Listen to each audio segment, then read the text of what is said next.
अस्सलाम वालेकुम व्यूअर्स, उम्मीद करता हूँ आप सब खैरियत से होंगे। तो आज मैं आपके साथ नए एपिसोड के साथ हाज़िर हुआ हूँ और आज का व्लॉग बहुत ही दिलकश होने वाला है क्योंकि इस दिन का इंतज़ार मैं काफ़ी दिनों से कर रहा था। तो फाइनली वो दिन आ गया, तो चलिए चलते हैं हम अपनी मंज़िल की तरफ।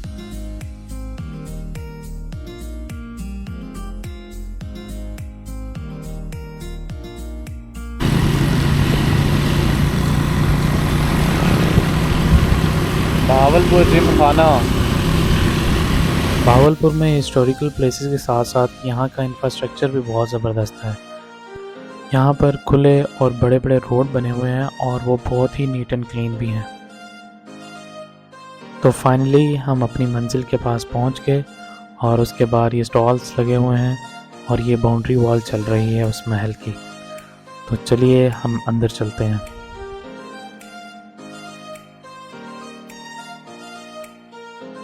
तो यहाँ से इसकी एंट्रेंस स्टार्ट हो जाती है और वो सामने आपको दरवाज़ा नज़र आ रहा है जो कि एंट्री गेट है। इसके राइट और लेफ़्ट गार्डन है और इसको एज अ पार्किंग भी यूज़ करते हैं। ये महल पाकिस्तान आर्मी के अंडर है और यहाँ पर लोकल टूरिस्ट का आना मना है। यहाँ पर आने के लिए आपको स्पेशल अप्रूवल लेना पड़ता है, तो हमने भी बड़ी तगोदो की और यहाँ पे ही अप्रूवल लिया। आफ्टर द वेरिफिकेशन उन्होंने हमारी बुकिंग चेक की और सारी वेरिफिकेशन की, तब उन्होंने हमें अंदर आने दिया। तो ये हम दरवाज़े से अंदर आ गए और बिल्कुल सामने हमारे गुलजार महल नज़र आ रहा है। ये महल वैसे भी मकबूल था, लेकिन जब यहाँ पर खुदा और मोहब्बत ड्रामा शूट हुआ तो उसके बाद इसकी मकबूलियत और बढ़ गई और मैंने जब से ये महल देखा तो मेरा तब से ही दिल था ये इसको विज़िट करने का। तो बिल आखिर वो दिन आ गया कि अब हम इसको विज़िट करने जा रहे हैं। सुभान अल्लाह, ये महल दूसरे महल से वाकई बहुत मुख्तलिफ है। इसका ऑरा, इसका आर्किटेक्चर बहुत कमाल लग रहा है।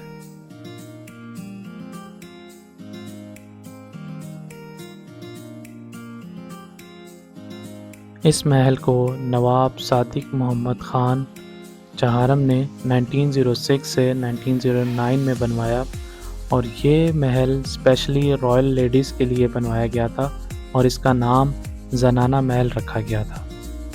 लेकिन बाद में इसके वसी और अरीज़ एरिया की वजह से इसका नाम गुलजार महल रखा गया, जिसका मतलब है फूलों का महल। मरकज़ी इमारत बज़ाते ख़ुद एक कसीरुल मंजिला ढांचा है जिसमें कुशादा हाल, खूबसूरती से आरास्ता कमरे और यूरोपी तर्ज की बालकनियाँ हैं जो नवाब के दौर की शाही तामीराती फजीलत की अक्कासी करती हैं।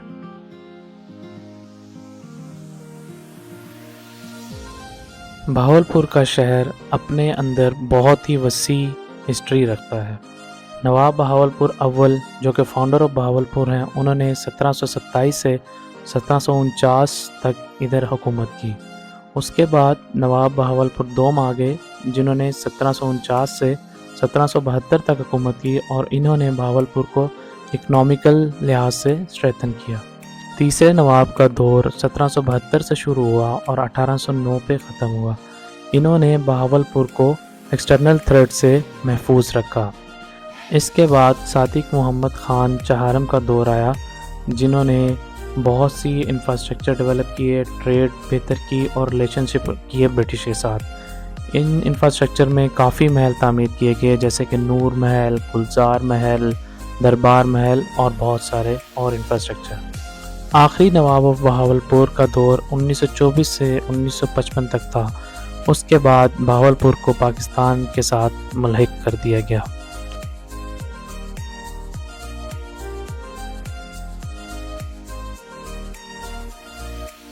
ये महल तकरीबन 34 एकड़ अराजी पर फैला हुआ है जो इसे बहावलपुर के सबसे बड़े मोहल्लात में से एक बनाता है।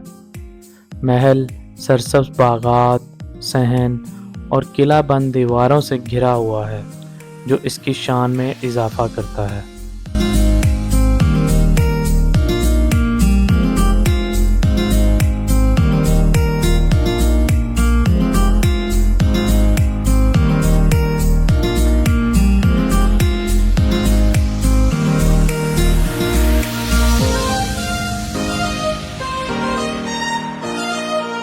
इस महल की बाउंड्री बाकी महल से काफ़ी मुख्तलिफ है और ये आपको नज़र आ रहा होगा कि ये बिल्कुल गोलाई में बना हुआ है जैसे महल बना हुआ है।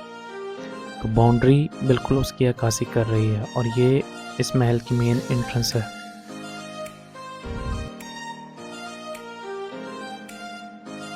महल के बिल्कुल राइट साइड पे एक छोटी सी मस्जिद भी बनाई हुई है जहाँ पर यहाँ के वर्कर्स नमाज वगैरह पढ़ते हैं जो कि इसकी देखभाल भी करते हैं।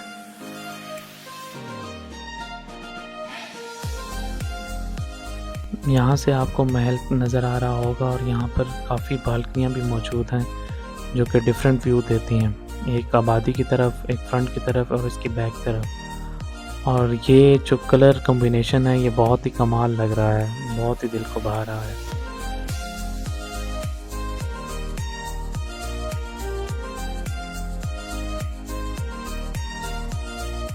ये महल की मेन एंट्रेंस है, तो चलिए अंदर चलते हैं और अंदर से इसको देखते हैं।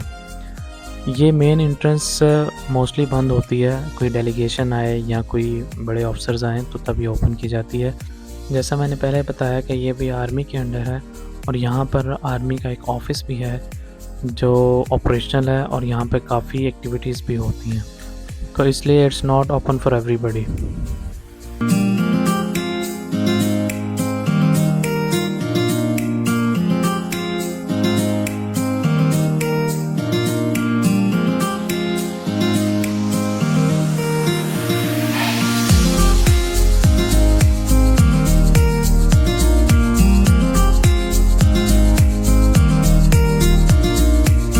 मेन एंट्रेंस जो कि बंद है तो इसलिए राइट साइड पे ये एंट्रेंस ओपन है और यहाँ से हम इसके मेन हॉल में इंटर हो रहे हैं। ये मेन हॉल मल्टीपर्पसेस के लिए इस्तेमाल किया जाता है, जैसे कि डिफरेंट मीटिंग्स के लिए। इस महल की एक ख़ास बात और भी थी कि जब ये बनाया गया था तो ये पहला महल था जहाँ पर इलेक्ट्रिसिटी प्रोवाइड की गई थी, तो ये एजाज़ भी इसको हासिल है जो कि इसको दूसरे महल से मुनफरिद बनाती है। ये उन सब नवाब ऑफ बहावलपुर की तस्वीरें यहाँ पर लगाई गई हैं जिन्होंने बहावलपुर पे हुकूमत की और अपने दौरे हुकूमत में मुख्तलिफ इन्हांसमेंट्स की और बहावलपुर को एक पुरलुत्फ़ स्टेट बनाया।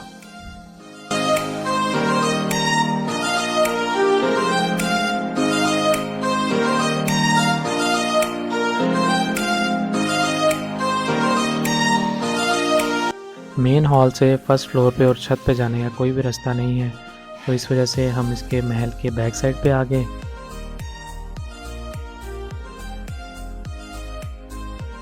और बैक साइड से भी इसका व्यू बहुत ही कमाल लग रहा है। ये लोहे की सीढ़ी बनाई गई है जो कि लग रहा है कि बाद में बनाई गई है, तो चलिए हम अंदर चलते हैं।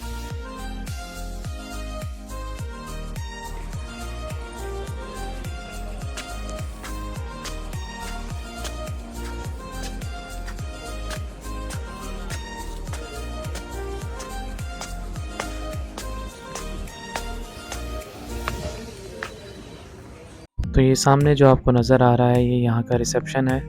यहाँ पर रूम्स रेंट आउट भी करते हैं, एज ए गेस्ट हाउस भी यूज़ होता है, लेकिन स्पेशल अप्रूवल के साथ। तो अभी सब रूम इंगेज थे तो इसलिए हम रूम विज़िट नहीं कर पाए। तो इन सीढ़ियों से अब हम छत की तरफ जा रहे हैं। ये सीढ़ियाँ कंपैरेटिवली थोड़ी सी कंजस्टेड हैं क्योंकि ये पुरानी बनी हुई हैं और ये वुडन मेड हैं। तो चलिए छत पर चलते हैं।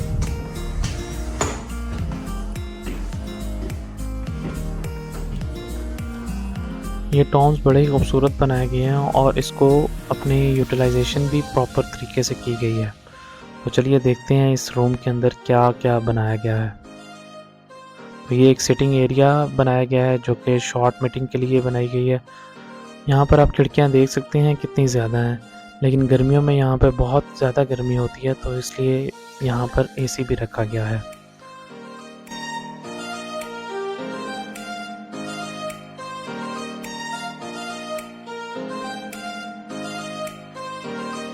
जैसे मैं आपको बाहर से दिखा रहा था कि यहाँ पर काफ़ी बालकनीज़ हैं, तो यहाँ पर काफ़ी लेयर्स हैं बालकनीज़ की। तो अब हम टॉप लेयर पे जा रहे हैं जो कि इसकी सबसे ऊंची छत है। ये छत चारों टॉम्स के बीचों बीच में है 2 टॉम्स आपके राइट साइड पे आते हैं और वहाँ से भी स्टेयर्स बनी हुई हैं, और 2 टॉम्स लेफ़्ट साइड पे आते हैं। राइट साइड वाले टॉम्स को लॉक था, इसलिए वो हम नहीं विज़िट कर पाए, लेकिन लेफ़्ट वाले साइड का एक हमने विज़िट कर लिया, दूसरा मैं भी आपको दिखाता हूँ। ये महल का फ्रंट साइड है, जहाँ पर आपको लॉन वगैरह नज़र आ रहा है, और ये उसकी बैक साइड है। इस बैक साइड से आपको वो दूर एक महल नज़र आ रहा होगा, ये दरबार महल है। ये भी हमारे प्लान में शामिल है। तो जब हम यहाँ पर गए तो हमें पता चला कि इसकी मेंटेनेंस चल रही है और ये बंद है।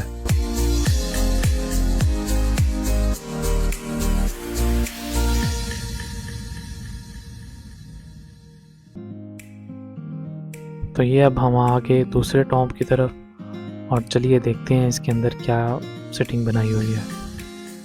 ये अभी हम दरवाजे से अंदर आए, और यहाँ पर एक रवायती पीड़ों वाला कॉन्सेप्ट यहाँ पर दिया गया है, और यहाँ पे सामने टीवी भी लगा हुआ है कि यहाँ पर रिलैक्स करने के लिए यहाँ पर सेटिंग हो सकती है, और सेम लाइक यहाँ पे भी एसी लगा हुआ है।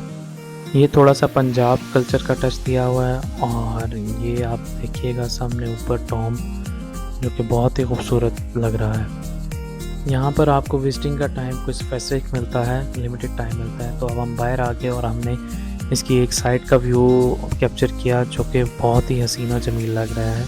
इसमें आपको ये दोनों टॉम्ब्स भी नज़र आ रहे हैं, और ये डिफरेंट दरवाजे भी नज़र आ रहे हैं, और ऐसा लग रहा है कि यही इसकी मेन एंट्रेंस है। इसकी कलर कॉम्बिनेशन बहुत ही खूबसूरत है, और ये वाकई रॉयल लुक दे रहा है। तो व्यूअर्स, आपको ये महल की लुक कैसी लग रही है, कमेंट्स में बताइएगा।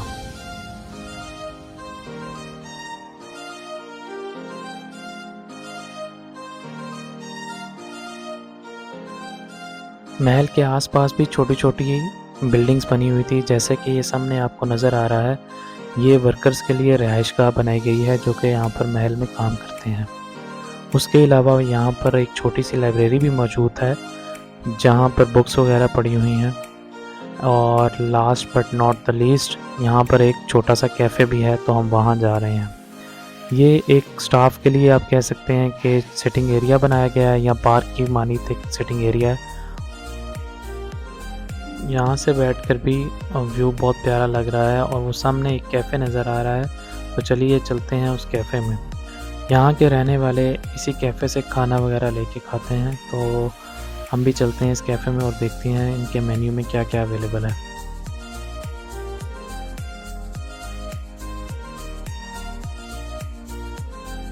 कैफ़े से हमने चाय और बिस्किट लिए, क्योंकि वहाँ पर खाना ख़त्म हो चुका था और स्टाफ जा चुका था।